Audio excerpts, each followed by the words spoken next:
What is up everyone, Ghostly Scrub back here. So this is going to be a guide on Morikis, which I have E3 and Breakthrough 5. She is a monster. I actually started the account with her. She is amazing. If you reroll for her, you will have a very easy time beating a lot of content if you're able to get her E2 to E3. Which there is currently a couple of events that you will be able to get her exclusives up, like we've got the limited time temple. So what I would suggest you do is reroll an account now, because you are, if you're a spender, able to get this, pick this up, but you're also able to get the double eyes from here and the campaign. And the double legendary event starts Friday, which is when reset, just today. So I would suggest you pick up the double legendary and don't forget to do your thing to get your eye. You probably won't see this by the time before it's finished, but anyway. So back to Morikis. So Morikis is a very interesting champion. We're going to look at her skills, then we'll read her exclusives and how you want to build her. Deal 70% attack, bleed damage to an enemy and another 2 random enemies, with a 70% chance to inflict a layer of bleed for 2 turns. Damage dealt will be increased by 300 if there is only 1 enemy. That's actually quite a lot, 300% more damage if there's only 1 enemy. So definitely great for boss content and the guild boss.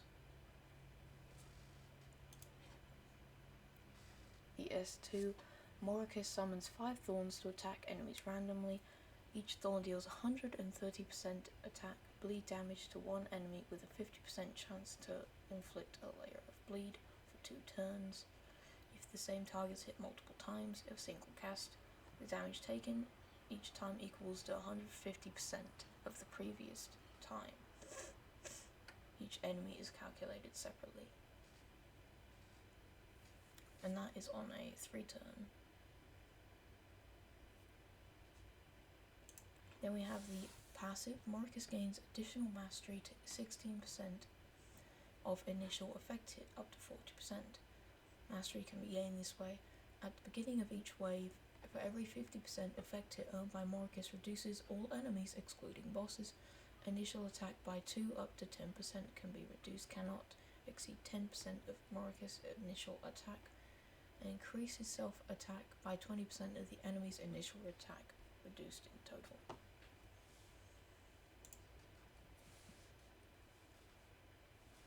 Grants all allies bleed up to for 2 turns with 70% chance to inflict a layer of bleed on all enemies for 2 turns, and a 70% chance to inflict severe wound on all enemies for 2 turns. Afterwards deals 170% attack damage, bleed damage to all enemies. For every 1 layer of bleed owned by enemies, increases this damage by 10%, up to 60% damage can be increased. So at E0, she is looking pretty juicy. So let's have a look at her exclusives. They're actually really good.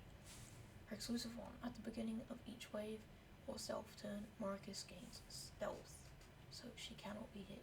And when receiving fatal damage, Morikis is immune to death until the skill attacked her ends and restores her HP by 100% of max HP after the skill ends. Meanwhile, cleanses, freeze, stun, hypnotize, imprison from itself afterwards, acts for 1 turn immediately. The effects above can only be triggered once per wave. Besides, when Morikis is granted buffs from all allies, for every 1 layer of buffs gained, increases her turn meter by 4%. Each ally can grant Morikis 8% turn meter at the most in this way. That is actually pretty good.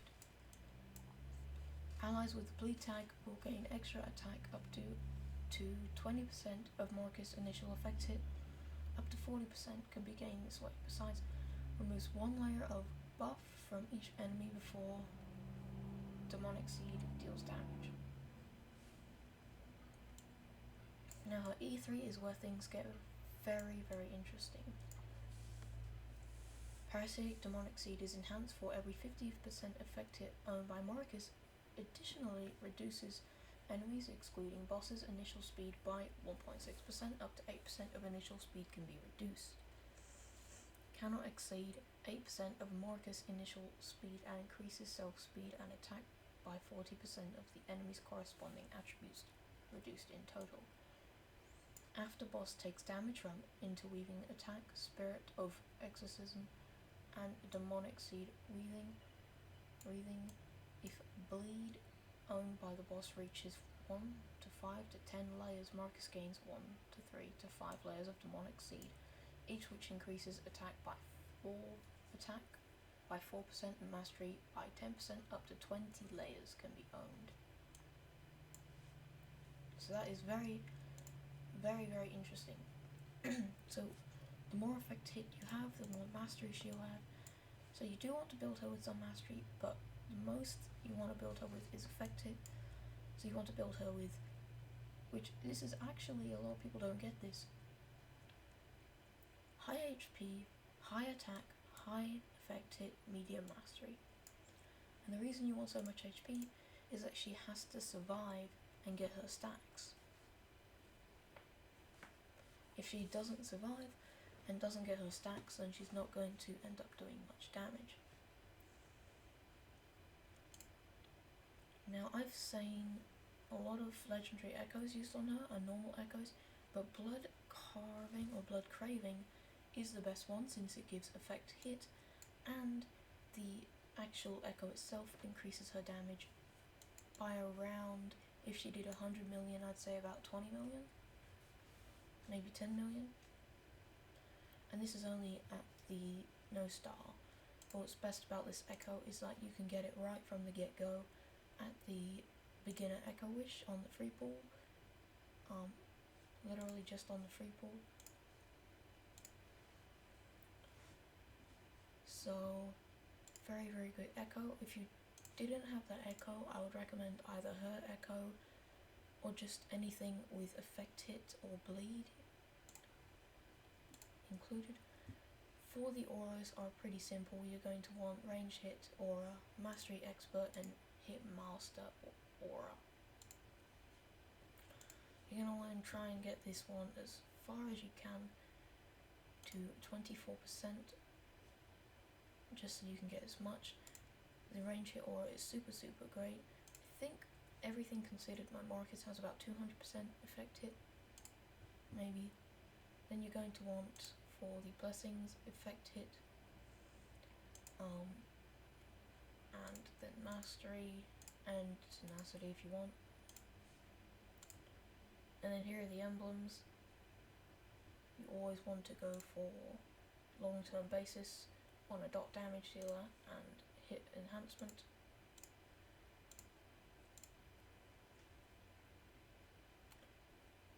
And what sets are we using for morikis? Well,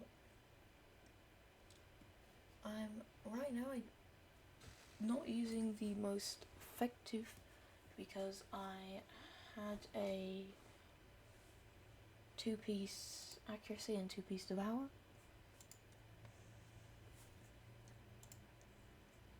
But my Giselle is actually using that chest plate of devour right now.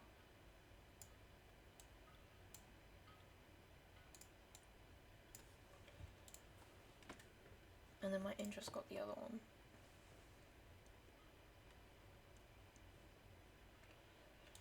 So, but if I do get a good Devour chestplate, then that will be going to her. So the substats you want to look for are speed, attack rate, effect hit, mastery, with accuracy and Devour being your best sets. Early game penetration is fine, but accuracy and Devour late to mid game is your best set, and then full Devour at end game with hopefully 200% effect hit and 150 mastery, I guess if you're endgame. But that's very far off from my stats. Got mastery here. I went for HP right HP just to keep her a little tanky. Effect hit with mastery, and then we've got speed with attack rate, mastery, HP rate. So where is she actually used? So morikis is going to be mainly used in boss areas, as she is a very good boss damage dealer. I won't bore you through the entire battle.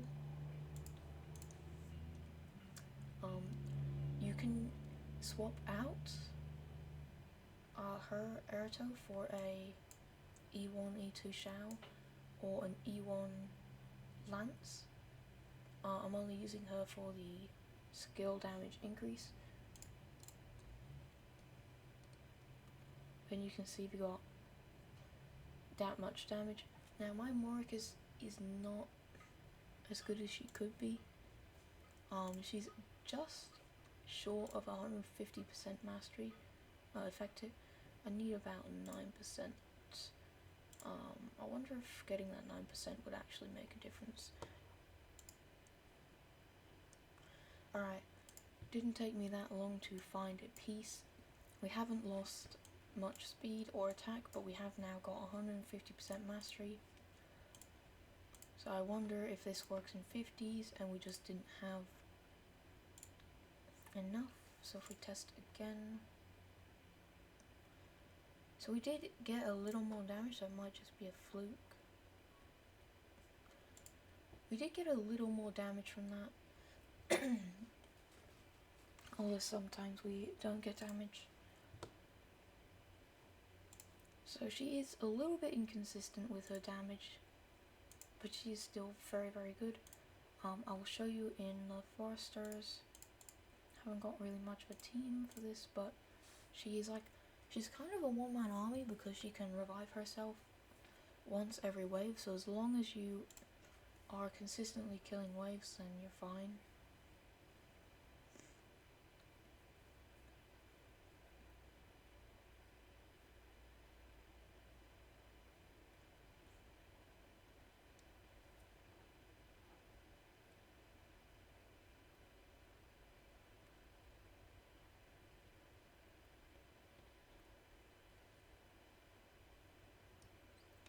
And you can see that S2 with the blades doing a crap ton of damage, 14 million from her in faction.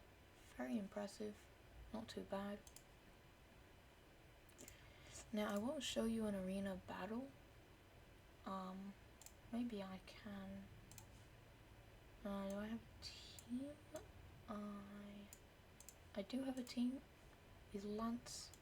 I have a feeling Erito will probably do a lot of the damage here.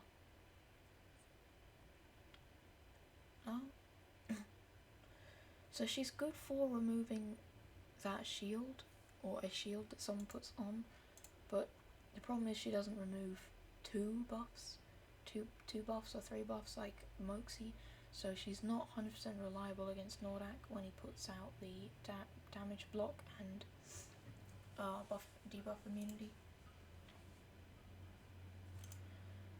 So let's see her in floor 28. I can do 30, but it is a struggle. Well, I mean, I could always try 30.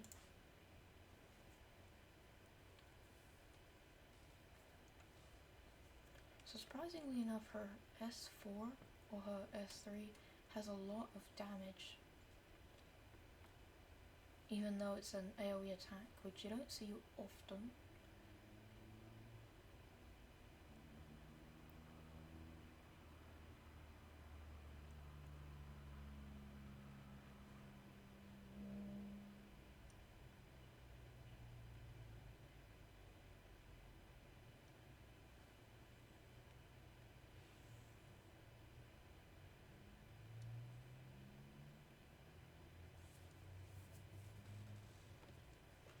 So we've got equal damage from her and Erito, which is actually quite impressive. So if you if you reroll for her, you have a very, very good monster, a powerhouse of a monster in fact, and you're going to have a pretty easy journey in this game. I would say that Lance is probably better to reroll for, as he has more damage and he brings a Resolute 2, which is super important for skill damage. And when he is exclusive 2, which you can get for free, then you don't actually need for him to be fast, because he'll just increase his turn meter every time someone takes damage from the passive, I think. So he's very, very good. I'll make a video on him. I want to do a beginner's guide series and just see how that plays out,